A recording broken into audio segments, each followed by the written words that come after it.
जय हिंद साथियों, नमस्कार। आप सभी साथियों का एक बार पुनः आपके अपने YouTube चैनल पर स्वागत है। आप सभी साथियों को मेरा प्यार भरा नमस्कार। आज की जो हम लोगों की श्रृंखला है वो स्टैटिक जीके के लिए बहुत ही महत्वपूर्ण है, जिसमें हम कुछ ऑथर और बुक्स के बारे में चर्चा करने वाले हैं, कुछ प्रमुख पुस्तक और उनके लेखक के बारे में चर्चा करने वाले हैं। जीरो से लेके हीरो तक कोई भी आप एग्जाम देने जा रहे हैं, छोटा से लेके बड़ा तक, सभी भर्ती परीक्षाओं के लिए बहुत ही शानदार होगा। इसमें कुछ हिंदी के भी हैं और वो जो हिंदी वाले हैं जीएस में भी पूछे जाते हैं, जीएस वाले हिंदी में पूछे जाते हैं, तो वो मिसलेनियस है। मिसलेनियस हम आपको इसमें लेकर के आए हैं। इससे पहले वाले में 40 क्वेश्चन हुआ है और आज भी हम लोग इसमें पार्ट 2 हम लोगों का है, इसमें भी आज हम लोग लेकर के आए हैं 40 सवाल। तो चलिए बिना देरी के सवाल की शुरुआत करते हैं। ये रिवीजन आपके लिए, रिवीजन की अगर हम लोग बात करें तो आपके लिए बहुत ही कारगर होगा अगर आप इसको देख लेंगे तो। चलिए पहला सवाल हम लोगों का है कि देखिए, थोड़ा सा 10 अनवैलिड टाइप में लिख दिया गया है, इस तरह से लिख दिया गया है। तो 10 कुमार चरितम, 10 कुमार चरितम पुस्तक के लेखक कौन है? तो 10 कुमार चरितम पुस्तक के लेखक हैं भाई दंडी। कौन है? दंडी है। दंडी के द्वारा लिखा गया है क्या? 10 कुमार चरितम। 10 कुमार चरितम थोड़ा सा इस तरीके से, लेकिन यहां पर इस तरीके से लिख दिया गया है। शाहनामा पुस्तक के लेखक कौन है? बहुत जबरदस्त क्वेश्चन है। ये शाहनामा एक पुस्तक है। शाहनामा पुस्तक के लेखक कौन है?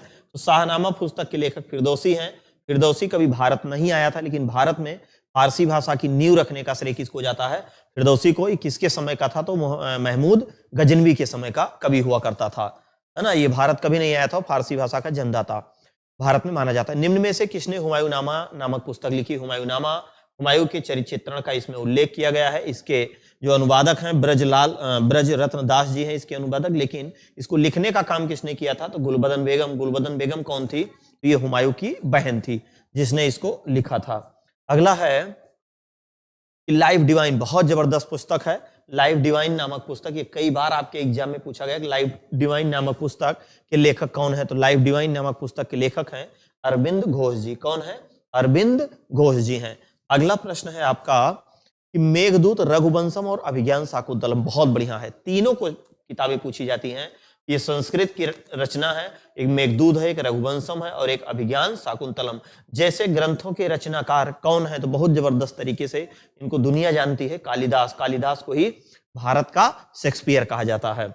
अगला प्रश्न है कि निम्न में से किसके द्वारा पद्मावत, पद्मावत बहुत जबरदस्त रचना है और दूसरी रचना आखिरी कलाम है। तो पद्मावत हो गई, आखिरी कलाम हो गई, अखरावट हो गई, ये किसकी है? तो ये है मलिक मोहम्मद जायसी साहब की। किसकी है? मलिक मोहम्मद जायसी। मलिक यहाँ आ गया है, मलिक को यहाँ आना चाहिए था। तो मलिक मोहम्मद जायसी, मलिक मोहम्मद जायसी जो है आखिरी कलाम, पद्मावत और अखरावट के लेखक हैं। अगला है कि सियूकी नामक पुस्तक किसकी है? सियूकी की अगर हम लोग बात करें तो हर्षवर्धन के शासनकाल में एक चीनी यात्री आया था, उसका नाम था ह्वेनसांग, और ह्वेनसांग ने अपनी पुस्तक सियूकी में भारत की यात्रा वृत्तांत का वर्णन किया है, जो आप देख रहे हैं ये। अगला प्रश्न है किताब उल हिंद नामक पुस्तक के लेखक कौन है? किताब उल हिंद या फिर इसको तहकीकात ए हिंद, किताब उल हिंद या फिर तहकीकात ए हिंद के रचनाकार कौन है? तो बहुत जबरदस्त किताब है जिसके रचनाकार कौन है? अलबरूनी। और अलबरूनी जो था वो महमूद गजनवी के साथ में भारत में आया हुआ था। अगला था गोदान, बहुत बढ़िया। गबन, रंगभूमि, कर्मभूमि, देख रहे हैं, गोदान हो गया, गबन हो गया, रंगभूमि हो गया और कर्मभूमि हो गया। इसके लेखक कौन है? तो इसके लेखक कौन नहीं इनको जानता है? पुस्तकों के लेखक कौन है? तो रामधारी क्या नाम है? मुंशी प्रेमचंद है। ये आपका सी वाला विकल्प सही हो जाएगा। कौन सा? मुंशी प्रेमचंद। आप देख रहे हैं इनकी 8 बुकें हैं। ये देख रहे हैं, निर्मला हो गया, गबन हो गया, वरदान हो गया, सेवा सदन हो गया, कर्मभूमि हो गई, गोदान, रंगभूमि और प्रेमाश्रय। ये सब किसकी रचना है? तो ये सब मुंशी प्रेमचंद की रचना है। अगला है उर्वशी और कुरुक्षेत्र, बहुत शानदार क्वेश्चन है। उर्वशी और कुरुक्षेत्र किसकी है? तो उर्वशी और कुरुक्षेत्र की अगर हम लोग बात करें तो ये किसकी है? तो ये रामधारी सिंह दिनकर की है। किसकी रचना है? रामधारी सिंह दिनकर की रचना है। अगला प्रश्न है पैराडाइज लास्ट नामक पुस्तक के लेखक कौन है? तो पैराडाइज लास्ट पुस्तक के लेखक कौन है? तो जॉन मिल्टन साहब हैं। कौन है? John Milton. जॉन इस तरफ हो गया है, जॉन मिल्टन। इसके लेखक कौन है? जॉन मिल्टन साहब हैं। John Milton. जॉन मिल्टन किसके लेखक हैं? पैराडाइज लास्ट नामक पुस्तक के। अगला प्रश्न है द रिपब्लिक, बहुत बढ़िया क्वेश्चन है। एक द रिपब्लिक पूछा जाता है और एक द पॉलिटी पूछा। तो द पॉलिटी के रचनाकार जो हैं वो हैं अरस्तु, और द रिपब्लिक के रचनाकार की अगर बात करें तो इसके हो जाएंगे प्लेटो हो जाएंगे। इसके हो जाएंगे प्लेटो। अरस्तु के गुरु का नाम प्लेटो और प्लेटो के गुरु का नाम सुकरात था। ठीक, अगला प्रश्न है, संसद उपनिषद नामक पुस्तक किसके द्वारा लिखी गई? तो संसद उपनिषद नामक पुस्तक एम.एफ. हुसैन के द्वारा लिखी गई। किसके द्वारा? एम.एफ. हुसैन के द्वारा लिखी गई। निम्न में से किसके द्वारा सिलेक्शन डे, बड़ी बढ़िया किताब है, नामक पुस्तक लिखा गया है? तो सिलेक्शन डे लिखा गया है डे एडिगा इस ट्रिक से आपके लिए अरविंद एडिगा के द्वारा लिखी गई है। इकोनॉमी एंड सोसाइटी नामक पुस्तक के लेखक कौन है? तो इकोनॉमी एंड सोसाइटी नामक पुस्तक के लेखक हैं मैक्स वेबर। कौन है? मैक्स वेबर हैं, मैक्स वेबर जी हैं। Story of my life, story of my life बहुत जबरदस्त पुस्तक है। Story of my life, story of life पुस्तक के लेखक कौन है? तो हेलेन केलर जी हैं। कौन है? हेलेन केलर हैं। कौन है? Helen Keller. अगला प्रश्न है कि बहुचर्चित पुस्तक स्टैनिक वर्सेज के लेखक कौन है? स्टैनिक वर्सेज, अगर टैटनिक वर्सेज, स्टैनिक वर्सेज के लेखक की अगर हम लोग बात करें तो आप देख रहे हैं कौन है? तो सलमान रुश्दी जी हैं। कौन है? सलमान रुश्दी। इसके लेखक कौन है? सलमान रुश्दी हैं। अगला है डिस्कवरी ऑफ इंडिया, इसको कौन नहीं जानता है? इस पुस्तक के लेखक कौन है? तो भैया हमारे पंडित जवाहरलाल नेहरू जी हैं। कौन है?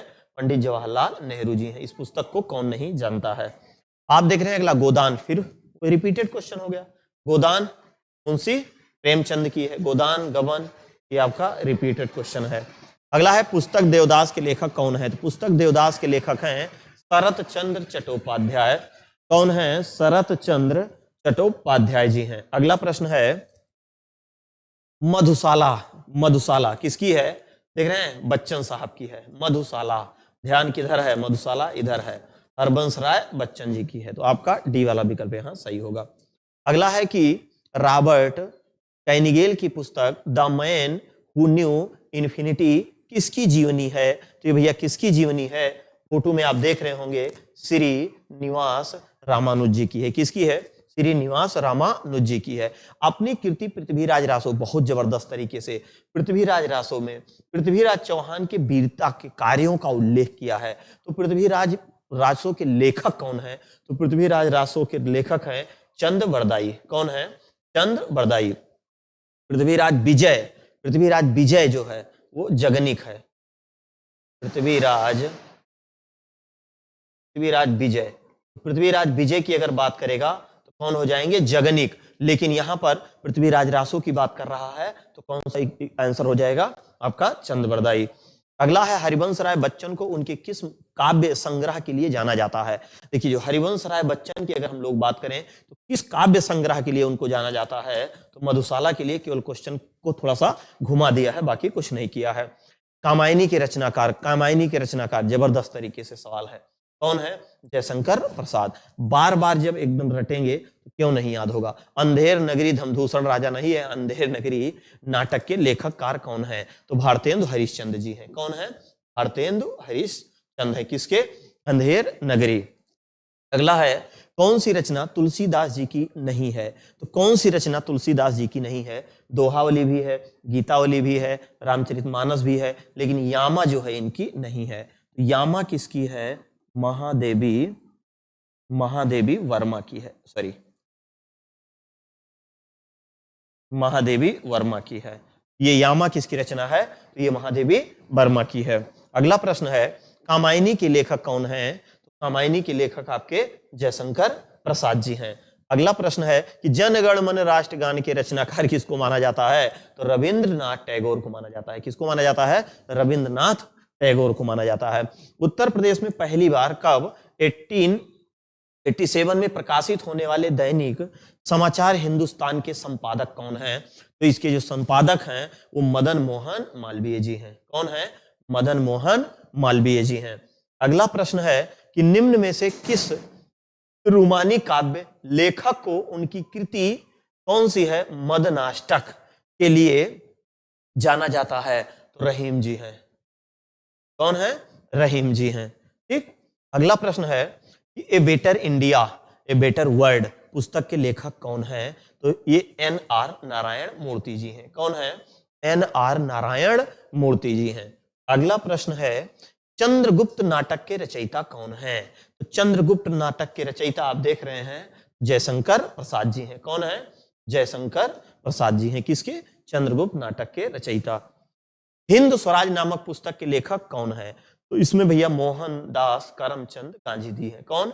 हिंद स्वराज पुस्तक के लेखक हैं गांधी जी हमारे। क्यों क्यों लड़की पुस्तक के लेखक कौन है? क्यों क्यों लड़की पुस्तक के लेखक जो हैं वो महाश्वेता देवी जी हैं। कौन है? महाश्वेता देवी जी हैं। अगला प्रश्न है, प्रियदर्शिका, रत्नावली, नागानंद जैसी रचनाओं के लेखक कौन है? देखिए कह रहा है प्रियदर्शिका, रत्नावली, नागानंद, ये ऐतिहासिक चीजें हैं। अब इसमें जो है रत्नावली से लोग लगा देंगे तुलसीदास, लेकिन नहीं है। ये किसकी है? ये हर्षवर्धन की रचना। ये हर्षवर्धन के दरबार में ह्वेनसांग आया था और उसकी पुस्तक सीओ की थी। अगला है, कौन सी कृत महादेवी वर्मा की है? कौन सी कृत महादेवी वर्मा की है? तो निहार। निहार बहुत ही प्रसिद्ध है, जो किसकी है? महादेवी वर्मा की है। अगला प्रश्न है, कश्मीर दी वाजपेयी ईयर्स नामक किताब के लेखक कौन है? तो भैया है ए.एस. दुलत जी। कौन है? ए.एस. दुलत जी। ए.एस. दुलत जी। अगला है, अतीत के चलचित्र किसकी रचना है? तो महादेवी वर्मा की है। किसकी रचना है? महादेवी वर्मा की रचना है। अंतिम क्वेश्चन है 40 नंबर, जयद्रथ वध। तो जयद्रथ वध जबरदस्त है, किसकी है? तो जयद्रथ वध की अगर हम लोग बात करें तो मैथिली शरण गुप्त की है। तो इस प्रकार से जो 40 क्वेश्चन का ये सीरीज है ये आपके लिए बहुत ही शानदार होगी और टोटल इसमें प्रयास किया जाएगा कि 4 इसमें बनाया जाए। 40 क्वेश्चन का, तो 4 चौक 16 160, और इसमें से आपका एक भी क्वेश्चन इधर उधर नहीं आएगा। आप उसको बार बार थोड़ा सा देख लिया करिए। सोने लगिए तो एक बार सही तरीके से देख लीजिए। एक शेड्यूल के हिसाब से बनाइए कि जब स्टैटिक पढ़िए तो स्टैटिक की जितने टॉपिक है उसको सब नोट किए रहा करिए। उसमें से एक एक एक एक एक एक एक एक सबका कोई जरूरी नहीं है, आप कोई भी देखिए, किसी का भी वीडियो देखिए, लेकिन उसमें एक शेड्यूल आप बनाए रहिए और उस शेड्यूल के हिसाब से आप पढ़ाई करिए। ठीक है, मिलते हैं नेक्स्ट क्लास में। तब तक के लिए आप सभी साथियों को जय हिंद, वंदे मातरम।